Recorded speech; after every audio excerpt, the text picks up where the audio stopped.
Number one, put God first. Put God first in everything you do.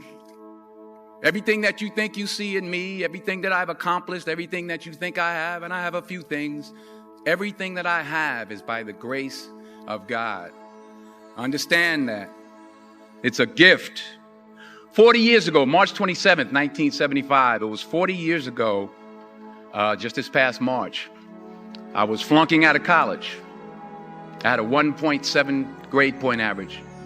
I hope none of you can relate. I had a 1.7 grade point average. I was sitting in my mother's beauty shop. They still call it beauty shops now? What they call it now? Yeah, I was sitting in the beauty parlor. I was sitting in my mother's beauty parlor, and I'm looking in the mirror, and I see behind me this woman under the dryer. And every time she looked up, every time I looked up, she was looking at me, just looking me in the eye. And I didn't know who she was, and I said, she said, somebody give me a pen, give me a pencil. I have a prophecy. March 27, 1975, she said, boy, you are going to travel the world and speak to millions of people. Now, mind you, I was flunked out of college. I'm thinking about joining the army. I didn't know what I was going to do, and she's telling me I'm going to travel the world and speak to millions of people. Well, I have traveled the world, and I have spoke to millions of people. But that's not the most important thing, the success that I had. The most important thing is that what she taught me and what she told me that day has stayed with me since.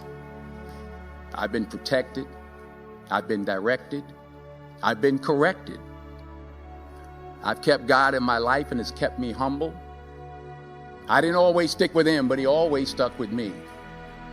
So stick with him in everything you do. If you think you want to do what you think I've done, then do what I've done and stick with God. Number two, fail big. That's right. Fail big. Today is the beginning of the rest of your life, and it can be very frightening. It's a new world out there. It's a mean world out there, and you only live once. So do what you feel passionate about. Take chances professionally. Don't be afraid to fail. There's an old IQ test, was 9 dots, and you had to draw 5 lines with a pencil within these 9 dots without lifting the pencil. The only way to do it was to go outside the box. So don't be afraid to go outside the box. Don't be afraid to think outside the box. Don't be afraid to fail big, to dream big. But remember, dreams without goals are just dreams, and they ultimately fuel disappointment. So have dreams, but have goals. Life goals, yearly goals, monthly goals, daily goals. I try to give myself a goal every day. Sometimes it's just to not curse somebody out.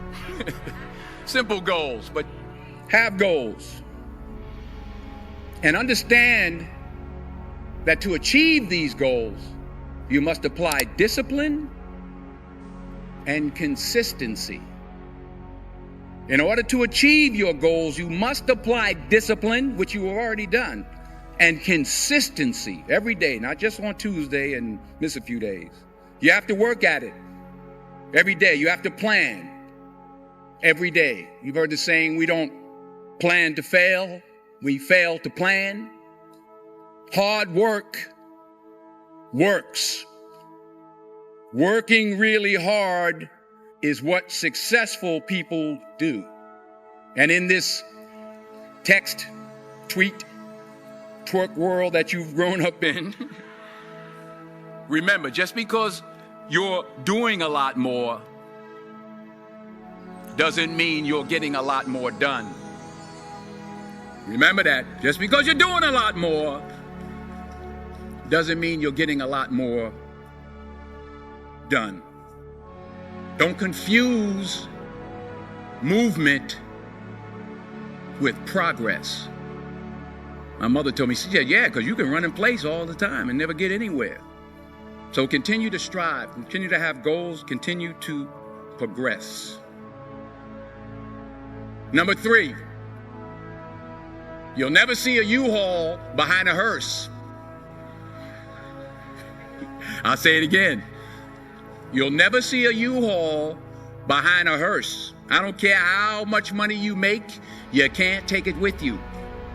And it's not how much you have. It's what you do with what you have. We all have different talents. Some of you will be doctors, some lawyers, some scientists, some educators, some nurses, some teachers. Yeah, okay. Some preachers.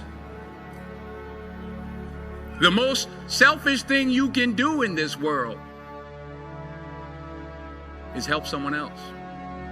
Why is it selfish? Because the gratification, the goodness that comes to you, the good feeling that I get from helping others, nothing's better than that.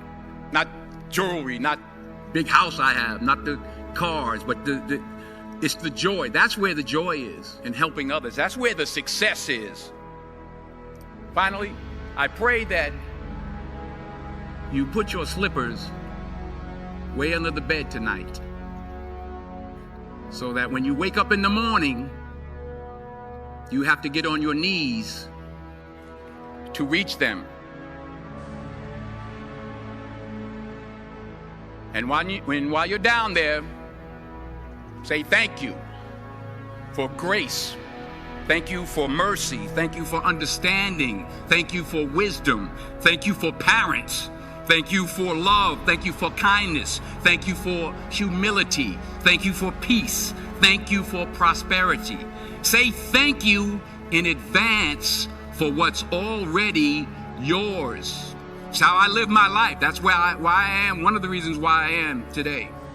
Say thank you in advance for what is already yours. True desire in the heart for anything good is God's proof to you, sent beforehand to indicate that it's yours already. I'll say it again. True desire in the heart, that itch that you have, whatever it is you want to do, that thing that you want to do to help others and to grow and to make money, that desire, that itch, that's God's proof to you, sent beforehand already to indicate that it's yours. And anything you want good, you can have. So claim it. Work hard to get it. When you get it, reach back. Pull someone else up. Each one, teach one. Don't just aspire to make a living. Aspire to make a difference.